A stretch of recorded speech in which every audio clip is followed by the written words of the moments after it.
Bonjour amis internautes d'Activision, nous sommes jeudi 29 août 2019. Voici votre revue des unes des actualités du jour. En commençant par l'actualité politique, le leader de PASTEF, Ousmane Sonko, a tenu hier une conférence de presse pour une déclaration sur le scandale de l'affaire de la Falémé. Il a, entre autres, tenu à préciser que cette richesse naturelle peut valoir jusqu'à 150 500 milliards, mais sans oublier dénoncer de possibles manigances du côté du gouvernement, comportement qu'il a jugé scandaleux. Après tout de suite la sortie du leader, le ministère des Mines a tenu à faire une déclaration dans laquelle il a tenu à faire la lumière sur cette affaire en mettant à la connaissance de tous les volets du contrat, démontrant que les allégations du leader sont dépourvues d'objectivité et de fondement. Succession de Tanor Dieng à la tête du Parti socialiste, Aminata Mbengue Ndiaye semblerait avoir les faveurs du président. Dans l'affaire Agitrans impliquant le frère du président Aliou Sall, d'après le journal Libération,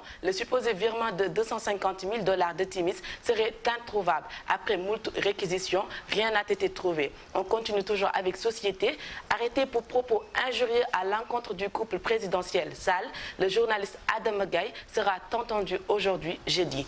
Drame à Rebeuss, 2 détenus ont perdu la vie dans la chambre 11. D'après les résultats des autopsies, ils seraient morts par électrocution. Une dizaine de Sénégalais décédés lors du pèlerinage à la Mecque. Certains pointent du doigt des défaillances dans l'accompagnement médical.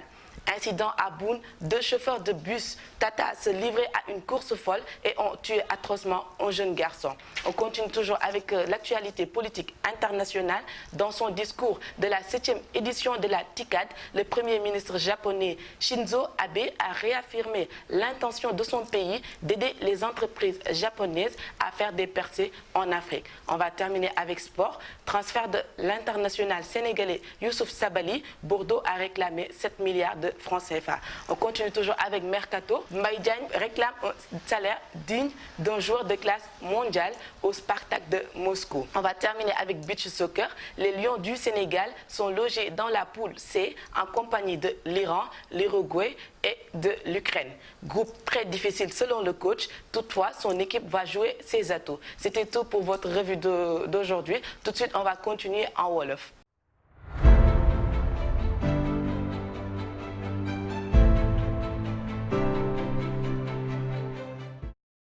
salaamaaleykum mbokku internet yi taamu seen site web Activision tey nag di jeudi 29 août 2019 dañuy ànd rek di woy ci xibaar yi gën a fës ci digg bëccëg ñu tàmbale ko ak xibaaru politique kooku nag di njiitu Pastef ñu koy wax Ousmane Sonko moom nag démb ma nga amaloon benn conférence de presse la gën a fës ci kàddu yemu yëkkati bokk na ci xaalisum réew moomu ci faire de Falémé bi ba mu ko estimé nag nee na tolloo nag 150 500 milliards mu dellu di wax ni rek sénégalais yi ngir ñu xippi say bët ndax nee na état dinañ def tout ngir am ay njuug njaag te loolu nekk na ay jikko yoo xam ne rafetlu ko ñu delluwaat rek di wax ni gannaaw ba mu defee conférence boobu ñooñu di ministère de la mine nag ñoom nag génne nañ seen i déclaration di wax ni nag Ousmane Sonko la mu wax noonu yëpp dara amu ci ba daanaka yenn terme ci contrat bi ñoom fësal nañ ko ñuy dellu di wax ni gannaaw ba Ousmane Tanor Dieng làq ko ka koy topp ci gannaawam nag ñuy wax ni Aminata Mbengue Ndiaye moom jege na ko lool ngir nag président moom la dooleel jamono ji ñuy delluwaat ci affaire Agitrans boobu amaloon ko coowoo ak kooku di Aliou Sall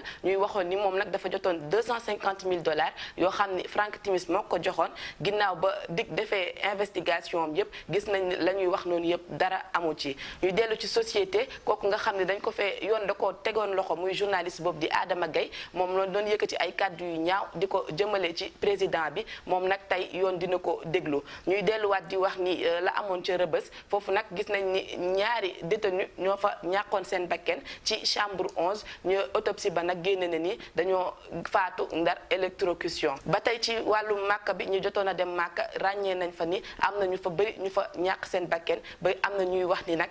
ñooñ di ànd ak ñoom muy équipe médicale bi ñoo deful li war ci incident ba tey la jotoon a am foofu ci Boune démb nag ñu ngay gis ni ñaari chauffeur minibus ñoo doon njëkkante ba ñu ray benn xale ci ray bu ñaaw ñu delluwaat rek ci actualité politique la gën a fës ci international ñuy wax ni rek gannaaw ministre boobu japonais di Shinzo Abe moom nag ba mu ubbee loolu di discours am da ca gën a fës nag bokk na ci mu ne dina def lépp dëkkam ngir ñu am tànk fii ci Afrique ñuy delluwaat ci sport kooku di Youssouf Sabaly moom nag muy international sénégalais boobu moom transfert am nag équipe boobu di Bordeaux ñu ngay laaj 7 milliards ci ba mercato ba tey ñu koy wax ci wàllum football Mbaye Diagne nag moom ma ngay laaj salaire bu tolloog la mu doon maanaam joueur international bi mu doon du ko laaj kenn ku dul Spartak boobu Moscou ñooñu bëgg koo jënd ci beach soccer ba tey ñu wax ni gaynde Sénégal yooyu di jouer beach soccer ñoom nag seen ba gannaaw affichage yi génnee ñoom ñoo nga bokk ci poule C boole kook ak Iran Uruguay ak Ukraine seen coach bi nag di wax ni équipe bu méttee nga noonu waaye équipe bam dinañ def lépp ngir mën a indi ndam li fii ci Sénégal loolu lañ leen indiloon ci xibaaru digg bëccëg di leen joxaat dig daje rek ba suba incha allah.